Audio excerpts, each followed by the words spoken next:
देखा भैया हमरे गांव में एक थे राम जी पुजारी हम जब पूजा दियावे जाला जब ताई आवेले तो कहल कि बजा ना बाजा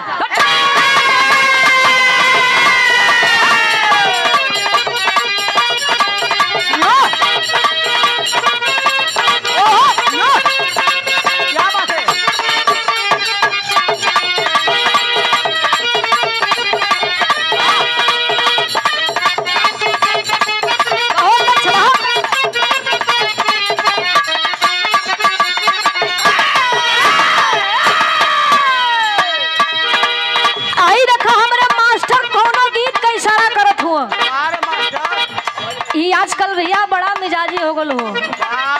उम्र के हिसाब से ना काम करेलो उम्र देखत हुआ इनकर उम्र ढल गई बा लेकिन अभी उहे रंग में छुरत हुआ का बजावत हुआ मास्टर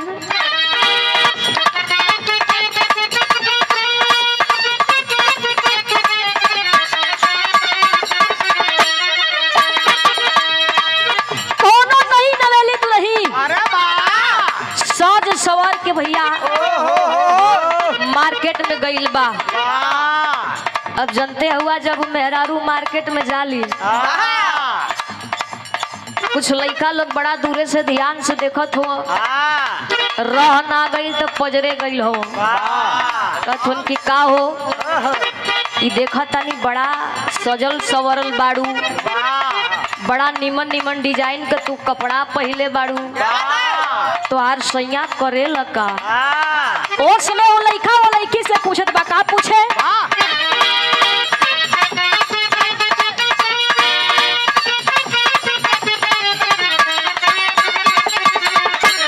कहे लड़का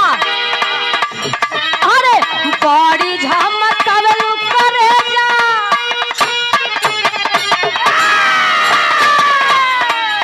अरे बड़ी झमक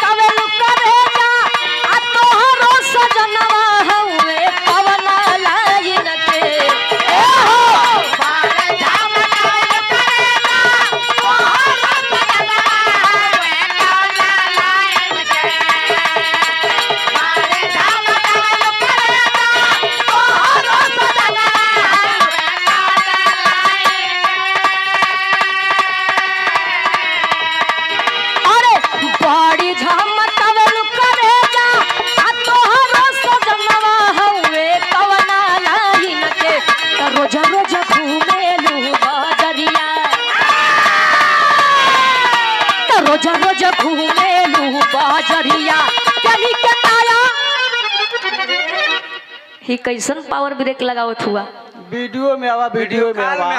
आए वीडियो में आवा अच्छा ही बताओ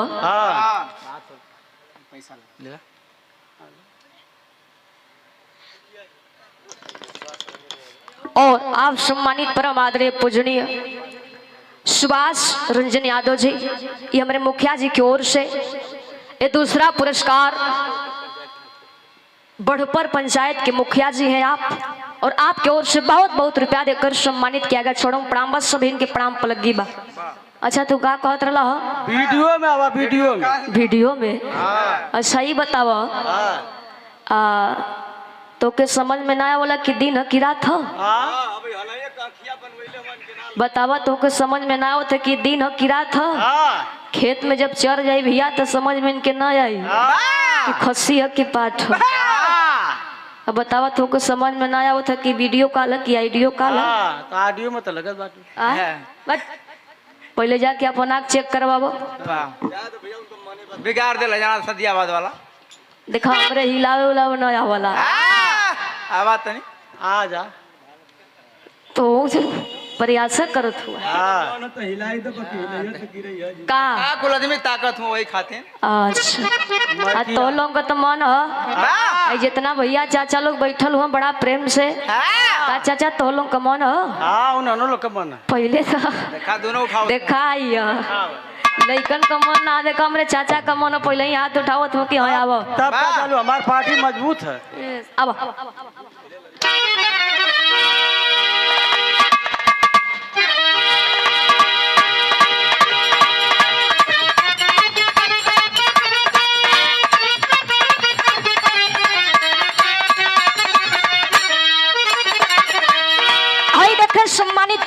ये पूजनीय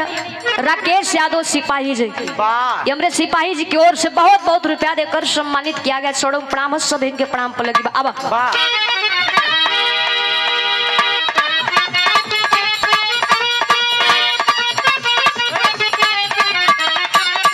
अरे वाह ये हमारा से हाँ बसंतिया के बहन भी लगत हो तो ये हम बसंती की बहन नजर आवत है। हाँ वो सनी लगत हो बाहर हीरोइन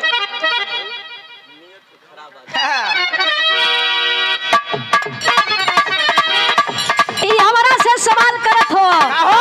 का कहता रे अरे बड़ी झमकावल करे जा आ तोहरो सजनवा हवे कवना लाइन के ए हो बड़ी झमकावल करे जा तोहरो सजनवा हवे कवना लाइन के बड़ी झमकावल करे जा तोहरो सजनवा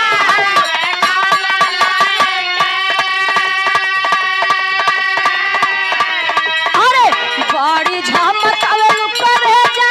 आ तोहरो सजनवा हवे कवना लाइन के त रोज रोज घूमेलू बजरिया त रोज रोज घूमेलू बजरिया चली के नया डिजाइन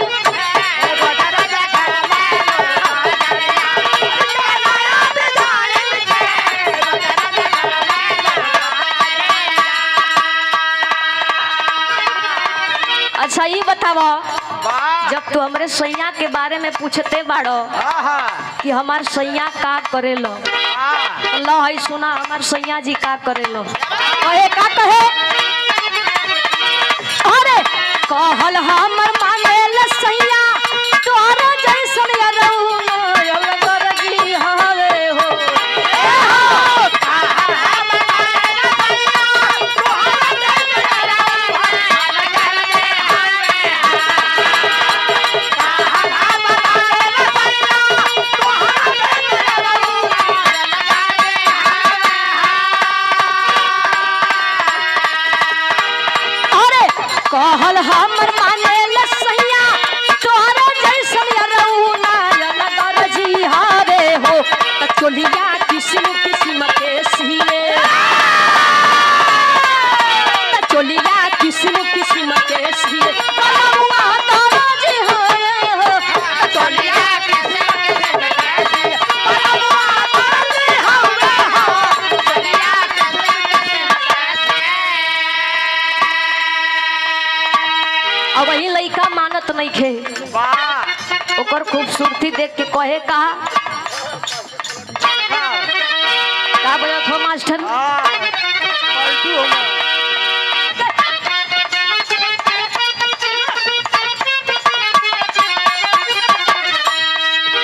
ई देखा भैया वाह हमरे मास्टर फिर से पलट गइल वाह पलटू हो रह रह के पलटत हो भैया ना बताओ थी वाह कि उम्र के हिसाब से काम न करल वाह उम्र इनकर 55 के बा लेकिन धुन 55 का छड़त हुआ सुधीर जी वाह इनकर मूड मिजाज देखत हुआ वाह देखा हंसतो हुआ बहुत निमन आहा हंसी के